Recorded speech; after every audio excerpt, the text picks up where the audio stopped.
here we go. We are back with I want to say this is the ninth edition of We Like Movies Sometimes. Um, my name is Juan. I am here with my two best friends, Kevin and Mark, and we like to talk about movies. And so this time we have got my pick for this round, which was The French Dispatch, a 2021 film written and directed by Mr. Wes Anderson. Quick synopsis of the movie. It is about a newspaper uh, editor or what is I mean owner. He owns a journal, a newspaper or magazine or literary magazine, I guess. Hmm. Um, and he's putting together the final edition because it turns out he's dead. He dies, and so they're still kind of working on the final edition, and so the movie then breaks out into kind of three or five, I think, small parts, two little ones and three big ones sandwiched in between.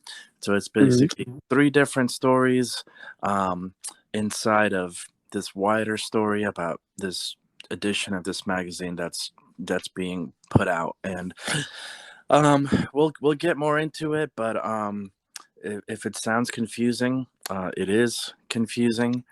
And was definitely different in some ways than I expected. Um, so yeah, I'll kind of leave it at that and see if one of these fellas. I will say, Kevin, I don't know about Mark, but I'm expecting a lot from you this go around. I liked it. I liked it. It was five different stories going Hmm. on. Um I will say the one thing that the stories that I liked more were really too short, and then some of them I thought could have been compacted a little bit. Um but overall, like, I think it gave me a chance to like reset after every story, and it changed gears.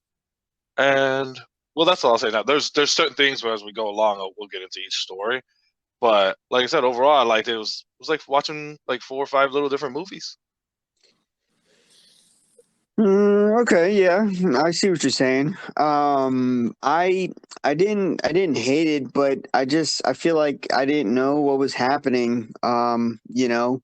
I don't feel like I was the right audience. Because I know, I get it was kind of an ode to journalists and um, France and um, you know yeah, I guess. I don't Yeah, know.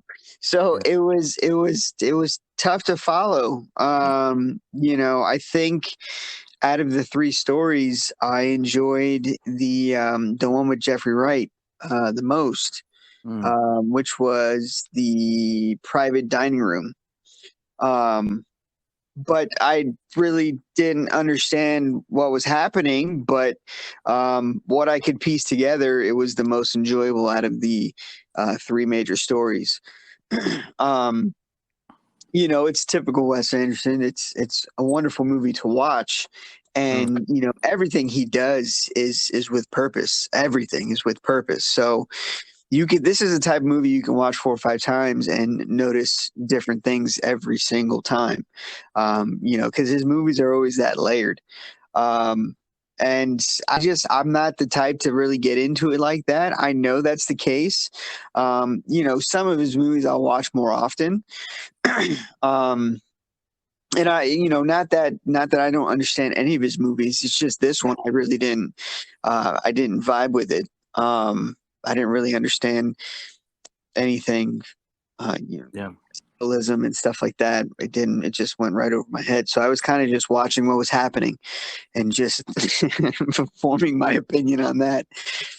But yeah, that's my Yeah. 7 cents. No, I'm with you, Mark. I was disappointed. Not necessarily that I mean there were things I liked, there were things I didn't like, but it just it didn't. Yeah, I think unfortunately he tried to do too much, you know. And what bothered me was like the movie was really frantic at time. It was fast paced for someone that includes so much detail in every single shot. He like doesn't really even give you enough time to like take it in. You know, you Right. would almost have to go through and like pause every single frame to be like, okay, you know, because it's almost a shame for it to go so fast because it is so detailed, you know. Yeah, that's probably why you have to watch it so many times. Yeah, and then I'm like, but like even the dialogue, like the lines were spoken so quickly at times. And so then it's like, you know, as I've mentioned before, I watch all movies with subtitles. So with this one, I'm like, I know I'm missing things as I'm reading along with subtitles, you know, not wanting to miss out on any dialogue, but it's like everything was so fast and like hectic, and it was almost like he just tried to squeeze so much into it, Yeah. um that for me it was really hard to follow. I mean, me personally, I liked the first story best, the one about with The Benicio del second, Toro, oh, about the artist, Of course you would. in the prison, not for those obvious reasons. um but I found it was the most interesting to me. I mean, I It thought was. It was. Adrian Brody did an excellent job. Um and I did I'm and definitely the first half um I think was a little bit faster paced, and I think, I mean, it was funny throughout. So I appreciated that, you know, there was a lot of subtle humor in it. But, you know, as I'll get into more, this movie, and unfortunately for me, his last few movies just have he's not been able to capture, you know, the heart of his stories and his characters as he was able to earlier on in his career. You know, you kind of perfectly described for me Grand Budapest. I Hmm. felt that movie was just nonstop, and there was just so much happening. I just didn't feel like trying to keep up anymore. And I think that was kind of the same feeling I had in this one. But this one, since it's stuck with us, since there was only three like short stories, I think it was easier to stay with Grand Budapest. I just feel like it was all over the place. Yeah. Um, but well, while you were saying that, that came to mind as well. Yeah, I was losing my breath at time. I, Hmm. I will say about like packing so much and going fast. My one note that I did right in the beginning was I felt like every scene was like a postcard where I did want to pause it just to be able to like see everything that was going on in the scene. Yeah, And and again, I may not be tired on Wes Anderson because I haven't watched one of his newer movies since Grand Budapest Hotel, which was 2014. yeah. So I haven't seen, except I think I saw Fantastic Mr. Fox again. Hmm. But like I said, like I did enjoy it. Like my favorite one for some reason was the Cycling Reporter, which was the very first one with Owen Wilson. And I just liked the fact that like I didn't even know what was going on at that point. And when he ate it and went into the subway, I think I literally laughed out loud in my room. I was like, "Hey, I wasn't expecting that." That was boring. Like I don't, I The ending was funny, but unexpected. But yeah, yeah, everything he was talking about, I was just going, all right, yeah, okay. yeah, I don't know why. Like I was just laughing at it. I'm like, "Oh man, this is like this part was great." The Benicio del Toro one, I think like I did like story wise. I like the painting stuff.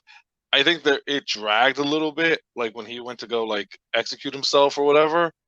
I was like, okay, like that to me, that one's the one that dragged on a little bit. I did like the Jeffrey Wright one a lot, Yeah. but those were mine. So it sounds like we agree that the middle one was definitely an intermission.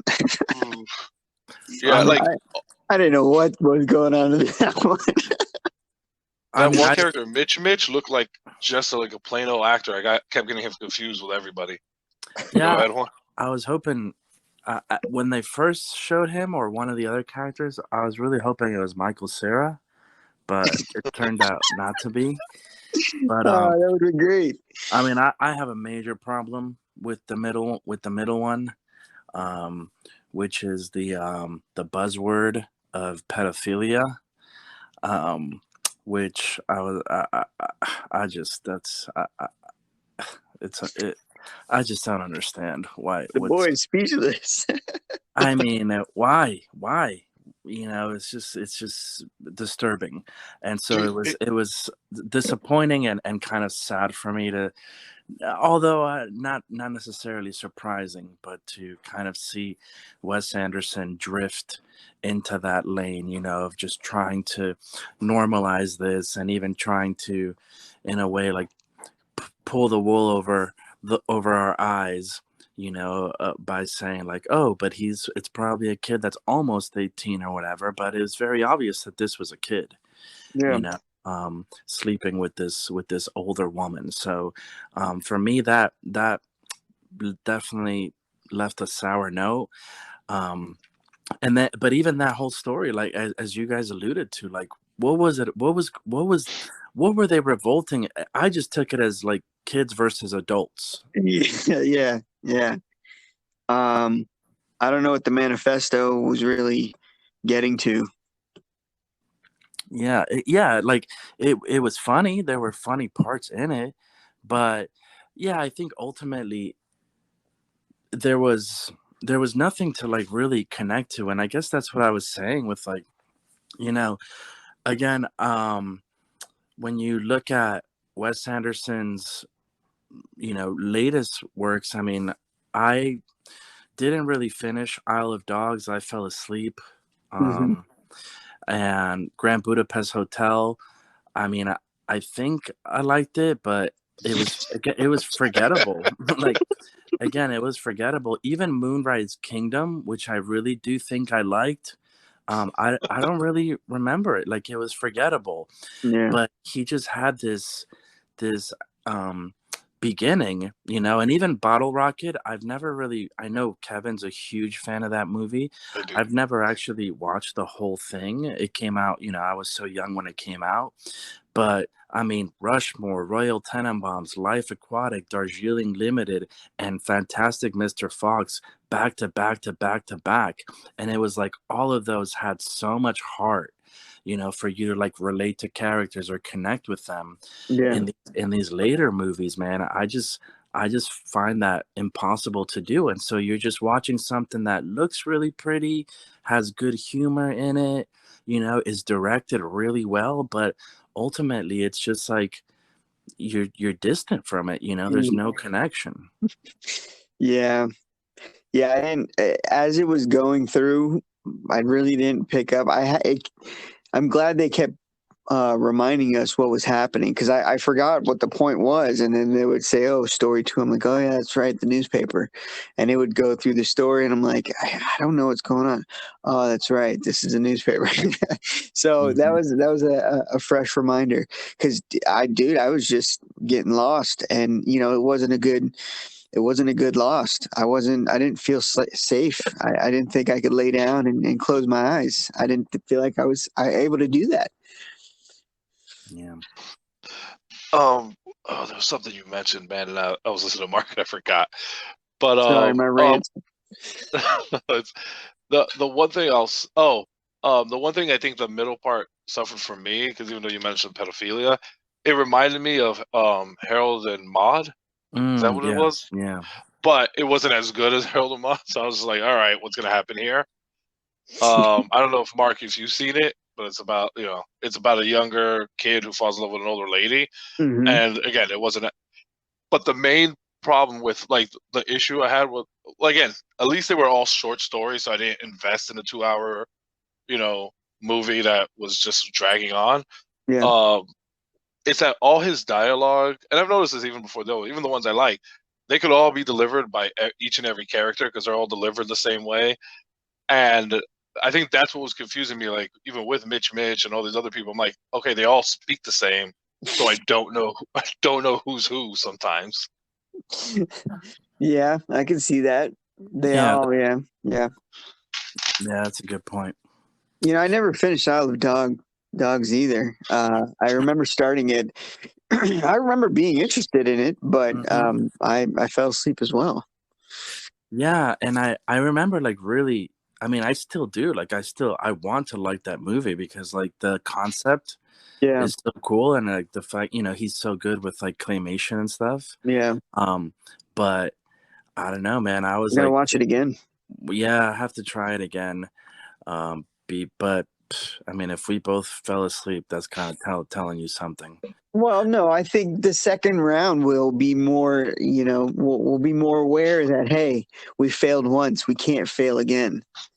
Yeah, You know? yeah, yeah. So I guess let's get into this one a little bit more. So, since you guys both agreed that your favorite, well, Kevin said the bicycle one at the beginning, the short one was his favorite, but he said he also liked the Jeffrey Wright one. What Yeah. did you guys feel like you liked, or what stood out about that one? That one I understood the story more, about how he was a black man, dealing with what you would deal with in that time, and how he got in touch with uh, Bill Murray's character. I forgot. I don't remember his name. The I guess the owner of the French Dispatch. Arthur. There we go. How he met Arthur, and just the explanation of that, and going through the story, but also including him, meeting this chef who he's actually supposed to be writing the story on, and he ends up telling a story, and then I don't know, the funniest part was Arthur reading the last part and going, this is the best part of the story. And I thought it really was, because when he said, experiencing a new flavor, for his expertise, for his experience, tasting a new flavor was very rare. And even though it almost killed him, he wasn't doing it to be brave. He just knew he had to. But since he survived, he has a flavor that I'm assuming he'll never attempt to taste again, but he has this flavor now ingrained in his head that, is new to him. And it kind of, it's the most we got out of him. It felt like his life was rejuvenated, and so that just all coming together, because his character was interesting from the whole time. Master Chef, he had the flames coming out. I was like, this guy's awesome, but he's, nothing was said. So yeah, that part was, that kind of brought it all back together, and the story with Roebuck was very interesting as well. So yeah, just that one felt more put together, more interesting, and I think because I just understood it better. Yeah, I mean, I do think that moment was definitely a highlight, and was one of the few moments where there was kind of like a real depth, an emotional depth in that scene. I mean, again, there was a lot of humor, like even when the kid who was kidnapped started doing the Morse code. Yeah. And his message was like, send the chef. Yeah, he's the one that had the grand master plan to kill everybody. That's awesome. Yeah. Like, I like the what I liked about it is, even just watching, there's a part where Liv Shriver's interviewing him, and it's in color, and then it flips to black and white, and they're still on the same stage, but Jeffrey Wright's just there by himself talking, and then it would flip back to color, and it was in the same scene. It would just flip back and forth. Yeah, and he was younger when he was doing that. Yeah, and it to me, it was conveying more of like he's trying to tell the story and he's remembering back, and to me, I was like, oh wow, it was like really subtle and done. It wasn't like in your face. But I'm like, oh, that's really nice. Yeah, like I really like the shot, and then when it went into animation, the animation was getting me. I was gonna get there next. I kind of wish the whole movie was made that way. That freaking those scenes were awesome, man. I think I was the most invested during those scenes. There was like a guy in underwear that jumped on the car or whatever. I was like, what am I watching? He was a wrestling. He was a strong man. He had that. When that scene ended, and they went back to live, as they were panning over, that guy was there like fixing himself in his strongman suit. but yeah, also the scene in the jail when he meets Arthur, and it goes back to him, denying him a job, but telling him, hey, you got something, and him coming back to help him out, and doing the job interview. Yeah, that portion just felt it. Everything felt meaningful. It made the most sense. It was a little hectic in the beginning, but it rounded itself out. I felt like it slowed down a bit more, and it had better pacing. Yeah. I could see that. Even as I hear you guys kind of recount some of that stuff, Yeah. I find myself agreeing with you. Um, I think I eventually picked up on it, but was even confused by the initial setup of, all right, all these people live in France, but they're writing for a magazine that's distributed in Kansas. That's what it sounded like. Yes. Yes. They're based in France, and they write about French culture and French entertainment and politics, and it's published in Kansas, and yeah. It's pretty funny. So But a part of me wonders if that's a true story. That's one of those things that's so wild it's got to be true. I read a review that said it's like there's truth. I mean, there's just it's hits on different things. So Yeah. overall, I think it's supposed to be a tribute to, like, and I think at the end of it, it said this movie's dedicated, and it had like a list of people. Yeah. They were all, I guess, writers for the New Yorker during a certain period of time. So I think that's overall the magazine that it was, trying to provide a tribute for. But Okay. but then, like, the middle scene was, a take on some actual teenage revolution in France or something like that. But then it's like, what was going on with the chess? Why? Oh, no. Their weapon of choice. They're calling the loudspeaker, and there was literally a war because there was no. Yeah, I didn't get that either. I feel like, I think that's when I felt like, dude, I was off the rails. I'm like, I'm dumb. I don't know what's happening. Me, dumb, because I have no clue. Like, I feel like I should know this. I feel like this is, a take on some play or some novel or something that I probably should have read in my lifetime, and I'm an idiot. Yeah. Well, but, like, even if you look back again through those movies I mentioned, and then you just did a one-line summary, even that one-line summary reveals to you, like, what's at the heart of the movie, where, like, Rushmore is this, talented kid who kind of keeps getting in his way, and finally, learns to accept himself and to see that Royal Tenenbaums, at the heart That of was it is two sentences. You're right. There was a semicolon in there. Oh, my bad. I missed it. My eyes are closed. Yeah. Royal Tenenbaums, you have this father connecting with his children and the rest of his family. Life Aquatic is this selfish guy who learns to be unselfish. Darjeeling Limited is these brothers connected. And Fantastic Mr. Fox is, this guy whose ambition is kind of like he's not seeing the forest for the trees. But with this Well one, played, sir. That was very good. well, because I really love those movies, but with this one is like I would have been. I mean, Bill Murray's character I felt like was so great. Yes. I would have loved a movie like exploring him. Like, why did he have the policy of no crying Yeah. in his The movie office? was about him, but it didn't include him.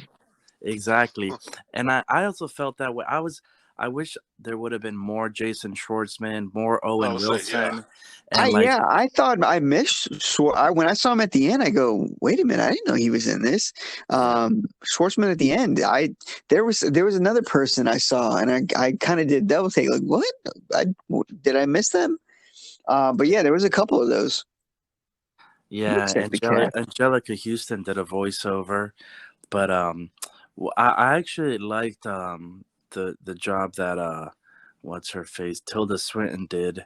Yeah. Although I think they gave her too much time, and I think that was one of the things that hurt that story, is that she was just standing in front of a podium, like doing a great job, but like they spent a lot of time just showing her speaking in front of that Yeah, podium. and she actually had a couple moments where she was just silent.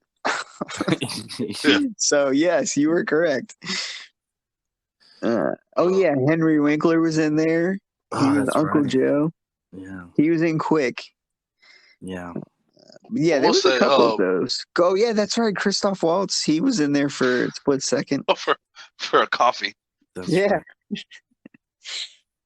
What were we gonna say? But I'm not gonna lie, I kind of like those pictures that Benicio del Toro's character painted, like how it would go black and white and then just show color. I'm like, Yeah. maybe I liked it because it would just splash color real quick. I was like, hey, I kind of like those paintings. Yeah, you can see the lady. And then I do like when they showed that old lady Ma, whatever her name was, when she was flying, she had like a little bunk bed underneath the plane. Oh yeah. Uh-huh. I was like, what am I watching here? And then you can see the feet of the passengers like on the upper part of the screen. Yo, oh my gosh. Okay, so I will say, the funniest part of the movie was with Owen Wilson's little a montage there when he was going through and talking about the kids and they were drunk off of Jesus' blood. Bro, I died. And they were just attacking people. That was the best part of the movie. That was hilarious. They attack him at the end, don't they? When he drives past them, and then Yeah, you see the kids run after him. Right, and I think that's why he gets. Oh no, they is that why he gets hurt? Yeah, because it goes, and then you don't see him pedaling anymore because they That's ran right, after that's him, right. and he goes. Yeah, that's right. Ah man, so yeah, I had to rewind that because that was hilarious. Drunk off of Jesus' blood. Ah man. So Kevin, now I mean I explained why I liked it. So why do you like that little series with Jeffrey Wright? Well, no, I talking a lot. I liked a lot of like just a lot of the technical stuff that they were doing, like what I explained about the interview thing with that, because when it kept cutting, it was just like the sublime eeriness that was to it. Mm-hmm. It was a very like an easier story to follow. And I really like I do said, feel that way. no, I do. Overall, like I said, I love the stuff they were doing because they were throwing new stuff at it with, the animation and all that stuff, and it was just entertaining. I'm like, oh Yeah. wow, I was having a good time watching that. All right, so Juan, why'd you prefer the first series? Yeah, so I was just thinking about that. So I mean, I thought it had some of the best humor, but I mean, I thought uh, it so some of the Yeah, obvious. he's trying to figure out how to say I liked it because of the boobies. No, no. That's why he's fumbling over here. No, I thought it made actually a great critique of art and the whole art scene, of just how they were trying to free this guy because of the value that he had, for the art world, although they were kind of creating the value themselves because they were going to teach people about modern art. And at the same time, he was like this psychomaniac. And then he, when he does make his masterpiece, it's stuck to a wall in the prison. Yeah, that was very funny. But hey, this kind of proves what I was saying, that usually the people who make the greatest things are always crazy, right? So here's another instance in that. No doubt about it. I mean, my favorite painter cut off his own ear. There you go. I think another reason why I kind of liked this one over the second one, because the second one was just really bad. Not that this one was terrible, but when you put it up against that one, yeah, no, it's way better. So it definitely for me would be 3, 1, 2. Those are that's my rankings. But it was just like, I mean, even the second one, I was with it until they like the scene opens up and they're in bed together. Yeah. And even still, I'm like, okay, what's going on here? Is he like sick and like she's taking care of him or something. But then they just come out with it like they just slept together, and I was like, What? bro. Okay, The scene right you have to before that. remember. No, hold on. But before you have to understand, they're in France, so the age, I think it's 16, bro. So that's okay. Go ahead, Kevin. I'm not French. My whole thing was the scene right before it with you opened on up that. with them in bed was you saw a door and you heard a bed going, the springs going. Oh, really? So yeah, like that's why I'm like, oh, I think I know what's going on, and then it cuts to them just laying in bed. I think I was still hoping that wasn't the case. Yeah, I don't remember that. But Wow.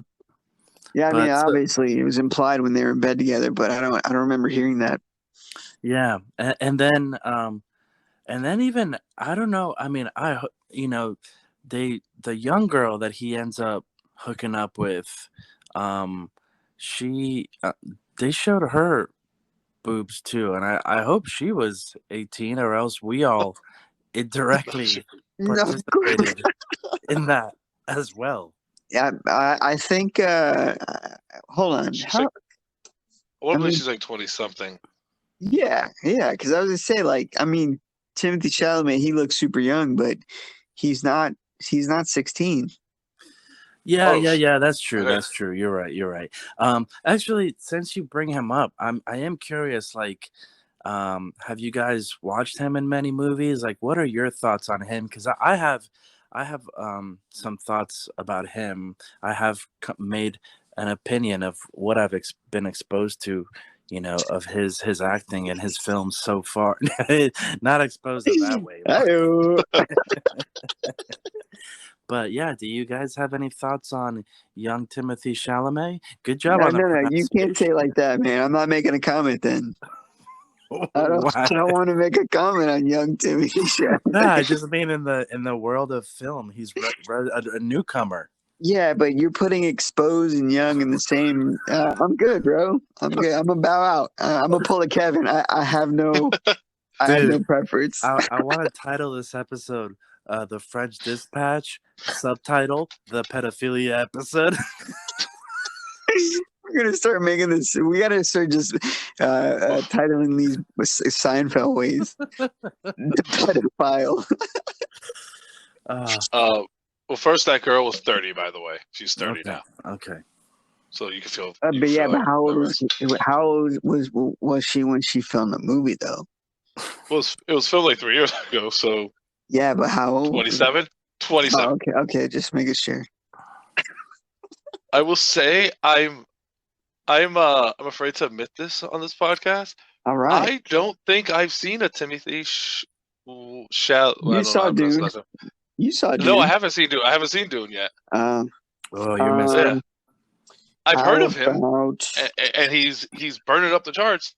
I'm looking at his list. Lady Bird. Yeah, Lady Bird. I'm looking here. I have not seen any of these movies. I'm like, I know I've seen him. Oh wait, you have. He was in Interstellar, apparently. I have not seen Interstellar. Yeah, he is. Young Tom Cooper. Holy smoke, you haven't seen Interstellar either? I have not seen Interstellar either. That's incredible. Well played. Well, yeah. So I guess I'll have to make a comment on being exposed to young Timothy Chalamet. I mean, he's up and down. There's been some roles that I liked, some I didn't. I liked him in Lady Bird. I didn't know he was in Interstellar. There was, what else did I see him in? Dune. I mean, Dune was Dune. I enjoyed Dune, and I didn't think he was a bad Paul. So, I don't think he was great. I don't think he made the movie. But yeah, that's kind of, and I think that's it. That's all. I didn't see Call Me by Your Name. Did you see The King? No, I started that. I got about 20 minutes in and I didn't. I fell asleep. I kind of want to watch it because also one of kind of like this, not new batch, but kind of younger guys. One of my favorites is also Robert Pattinson. Oh yeah, no, he's becoming the GOAT, man. Yeah, man, he's in The King as well. So that actually, when I saw that he was in it, that's when I was like, oh, maybe I want to watch this. To go completely off track, there's a movie that I saw that he was in, The Devil All the Time, where he's Mm, like a creepy looking pastor. So I kind of want to see that now. I might mm, put that on the list because I don't okay. think you guys have seen it. But yeah, no, Robert Pattinson. That's becoming a name I'm signing up for. No Yep. problem. I don't even care what the movie's about. Yeah, he's becoming must-see TV. Yeah, But NBC baby. for some reason, I think, especially during Dune, because I've also seen Lady Bird and now this movie. But particularly with Dune, especially because it was such a like massive production and such a big movie. He kind of, or at least maybe like his trajectory or the kinds of movies that he's doing. I don't know. I get a lot of like young Tom Cruise vibes. Maybe they kind of also look alike, but I just feel Yeah, like that's where he's headed, like mega star. Because already the roles that this guy's getting, and yeah. I mean, he does a good job. You Yeah, know. no, there hasn't been anything that I've seen him in that I go, man, he was terrible. Um, so that's fine with me. But yeah, I mean, his role in this movie wasn't terrible. I enjoyed his character. I just didn't know what the hell they were doing. Apparently, he's going to star as young Willy Wonka Well, in a movie called Wonka. That sounds pretty gangster to me. I'm not gonna lie. Yeah, yeah, I can see him pulling that off. yeah. And I can't wait for Dune Part Two. Oh yeah, yeah. I need to go watch Dune again. Have But you seen the what's his name? The not the original because there's so many versions of Dune, but the one with with Sting, Sting. Yeah, no, I who never, directed that I've one? seen it. I want to say it was who directed that? Oh, I thought it was Was it oh, David West End? Fincher? No. No, no, not David Fin, Dave, the other David, I think David Lynch, I David think. Lynch. There you go. Yeah, yeah, that one. That I actually really like that one. It's really it's really kind of insane, but it's really good. I actually was like uh watching something about it, and I do want to watch it because I just heard, there's some things from the book that they showed that Yeah, like Denis Villeneuve did not show. yeah. uh, and so I'm kind of curious about that. Yeah, But because I had recently seen the older one, just because Kristen hadn't seen it, and I was talking about it because I've been dying to read the books, but dude, I suck at reading, man. Like if I sit down, I'd rather just play video games. So I've been dying to read the books, but I was talking about it to Kristen. She goes, "Oh, I've never seen it," so I put it on, and oh, she hated it. I think she left and she's like, "I'm gonna go get you dinner or something," and I was like, "Awesome." And like she brought me beer and food. It was great. And she's like, "Yeah, is it almost over?" I said, "No, we're only halfway in." She's like, "What? It's been like an hour and a half." I go, "Yeah, this is almost a 4 hour movie." that's Uh, when the next weekend you go, you know what I want to watch again? but it was still fresh in my mind, so I was excited to see what Villanueva would do, but it got cut, and I was just like, Yeah, I still liked his version better, not yeah, better. I liked both versions. I think one because the other one's just so insane, yeah, and the other one, because it's more updated. It's just yeah. I enjoyed it more. Sorry, now I'm off the rails again. No, Anyways, it's good. but uh yeah, Timothy Chalamet, he's not bad. Well, to kind of steer things back toward Please do. the French Dispatch. Um, I mean, a question is, do you think that, again, because Wes Anderson's films are so formulaic? I mean, when you see one, there's no doubt that it's a Wes Anderson film. It's some of the same shots. His style, which is very creative, but again, it's very much his own.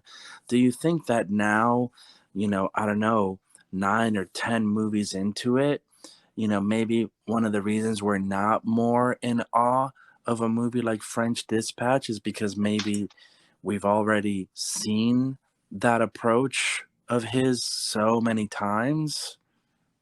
Answer, yes. Yeah, no, it feels like the same movie. And since it feels like the same movie, you're kind of already thinking about, well, I mean, this is going to be the same story. And it's not the same story, but it just feels like this. I feel like I've watched this already. I feel like I've seen this already. But it's just because of the constant, which again is amazing. I mean, I before I've even seen the movie, I saw a video about how he filmed it and everything was timing and the way they move and they move their Yeah. heads and they get up and sit down, like it's all at a tempo. And Yeah. that's that's incredible. Yeah. But yeah, I don't that's a movie you watch in film school, That's not a movie you sit because it's a Saturday. I want to watch The French Dispatch. Yeah. You know what? Well, Oh, sorry, you have something, Kevin? I was gonna say one thing because this was his 10th movie, I believe, if I Mm-hmm. counted right.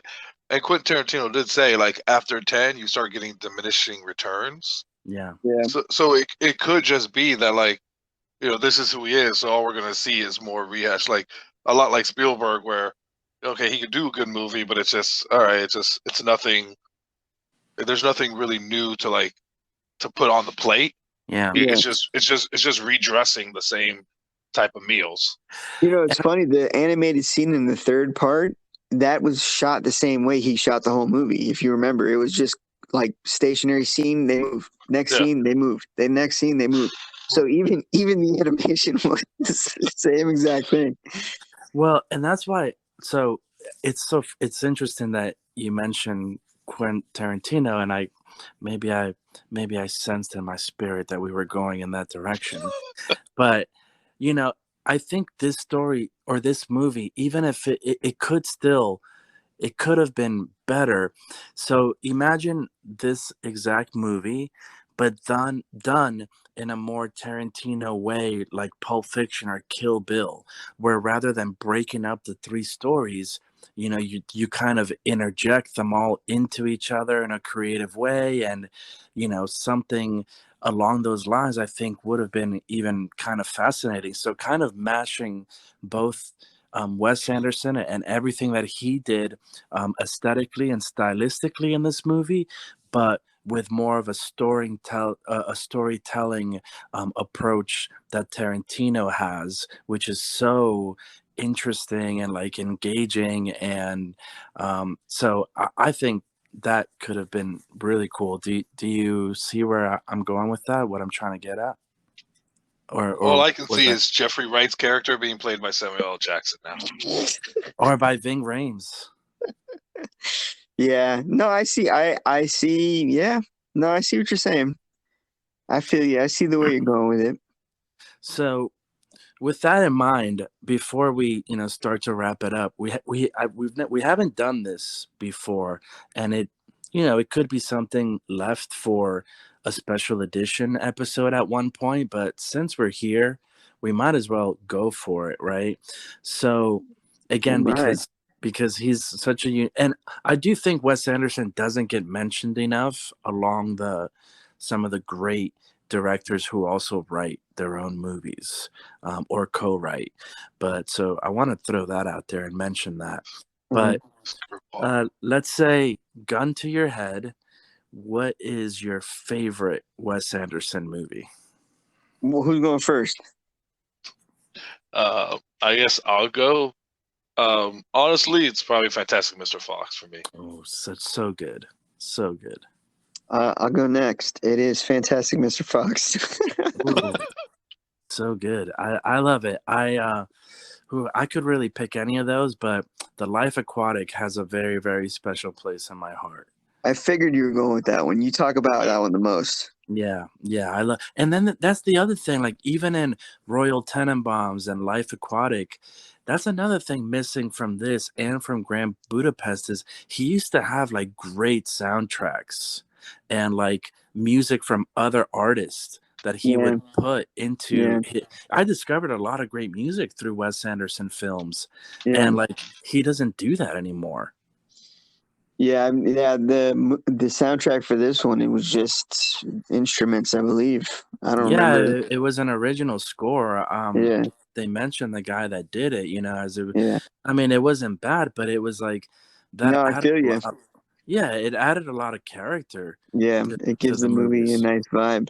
Mhm. I'm gonna be honest, man. I've never seen Life Aquatic. Whoa, You know what I love, dude! bro? If we had more time, I would love to do like a mystery science type deal where we sit and watch movies and just make comments.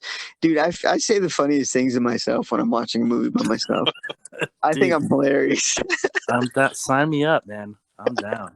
I am down. uh, But oh, dude, Life Aquatic, man, you should totally watch it, man. It's so good. yeah, I've never I've seen seen it. the beginning. You what? You too? You haven't seen it? So Okay, I've seen the well, beginning. I know Kevin's seen the Darjeeling Limited. Have you seen it, Mark? I have not. Royal Tenenbaums I have. I love Royal Tenenbaums. That's a good one. and Rushmore? Never seen Rushmore. Oh, dude, that's a great one too. I remember Rushmore. I remember seeing a trailer when I went to some movie, and I remember thinking, this looks like the dumbest premise for a movie. I'm like, they would just give anybody money. I literally remember thinking, I'm like, they give anyone money. Why can't I get money to make a movie? This movie looks like retarded. And when I It looks saw it, I dumb, was like, Kevin. It looks dumb. listen, we got Thank you. y'all got canceled last week. I'll get canceled this week. Oh boy. he feels left out, and I think it Yeah. was just me. I don't know what Mark said that got him canceled. No, not me. I didn't get Uh, canceled. well, fine. I'll take this week. But I'm gonna be by myself when I next week. saw Great. Rushmore, like it was really great. Like it really blew my mind on like how bad my perception of a trailer could be. Yeah. And then Bottle Wow, Rocket, that's interesting to hear. and then Bottle Rocket, like you should watch it, Juan. I think you'll appreciate it now that you're older. You know what's funny is I think I actually own it. Wow, never seen it. Um, Interesting. did Probably you a gift guys from see? Kevin. Did you guys see Moonrise Kingdom? I I did did. not. It was okay. Yeah, yeah, It was it's good. forgettable. Bruce Willis is in it. Yeah, it's good. Well, all There were right, some chuckling moments. let's go to the ratings. And I'll start us off.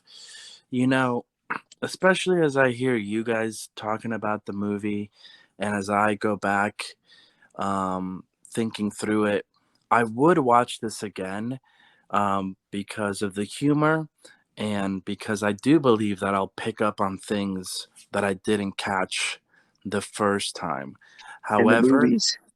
I don't think it'll be enough to overlook the flaws, and the story. I think is still not. It left me wanting a lot. So I'm gonna go with a 1.5 for this movie. All right, respectable. Kevin, go for it. All right. So I did want to mention, I didn't get to touch it. The quote that I really liked is Kevin, we're done reviewing, bro. no. I'm I'm adding this in. I'm throwing this in. It's I'm kidding. like however you go about it, make it seem like you wrote it that way on purpose. I thought it was such Yeah. a great line. Yeah, it is. So I was like, oh, he just kept saying it. I was like, that was awesome. Yeah. Also, a small little note before I give my mark. I do think this is the third movie that had Willem Dafoe in it that we've reviewed, Yeah. making him our new number one above Ryan Reynolds. I'm glad he's there. So he is our new most reviewed actor. But I want to say That's that. awesome. And with He that, wasn't in it enough. he was not. I would probably give it a 1. I'm going to take Mark's 1.9 because it's not a 2, but I think it's better than 1.5. It's probably just below a 2. A 1.9 Little Jerry's from me. Well, I think there's better Wes Anderson movies out there. You're gonna watch the same thing, so watch a better story. It's the same movie, but everything was forgettable. I just was grasping for the Jeffrey Wright portion because I had looking just silver lining. So no, this is a solid one for me, one little Jerry. And yeah, no, I again, if I think Wes Anderson, I will think many other things. Mm-hmm. I think that's fair. Well, this was there was a yeah, I forgot to mention this too, like, because anytime Wes Anderson releases something, it always grabs my attention, and I always put it down on my list of things I want to watch. But there was a reason why I waited so long to watch this, and I think it's because kind of this is what I was expecting, again, because of Grand Budapest and whatnot. So it's unfortunate. Oh, And I do well, think hey, that at least you gave it a try. I do think too that, like, there's something about the experience, that he feels like he needs to include all these people like Jason Schwartzman and Willem Dafoe, who are constantly in his movies. But then when I'm watching the movie, it just angers me that they have such small parts. Why put So, him like, there? just leave them out, and I'll be a lot happier. They owe than- him money, bro. They owe him money. He's a bookie. Yeah, yeah. And Oh, I was yeah. gonna say, Oh. Owen Wilson had one scene at the end real fast that was so funny. When they brought that cake in, and they're like, "Oh no, don't!" He's like, "Oh, I'll take a slice." They weren't even offering. I'll take a slice. Oh no, I thought it was better when Jason Schwartzman draws that little. He's not that good of an illustrator, and he like draws that caricature of him, and Owen Wilson's like, "Yeah, that's him."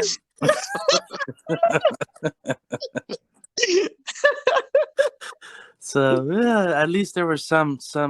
There were some chuckling moments. Yeah. The Yeah. humor redeemed I thought you were gonna mention that. He's like, "No, I want a real turkey." it.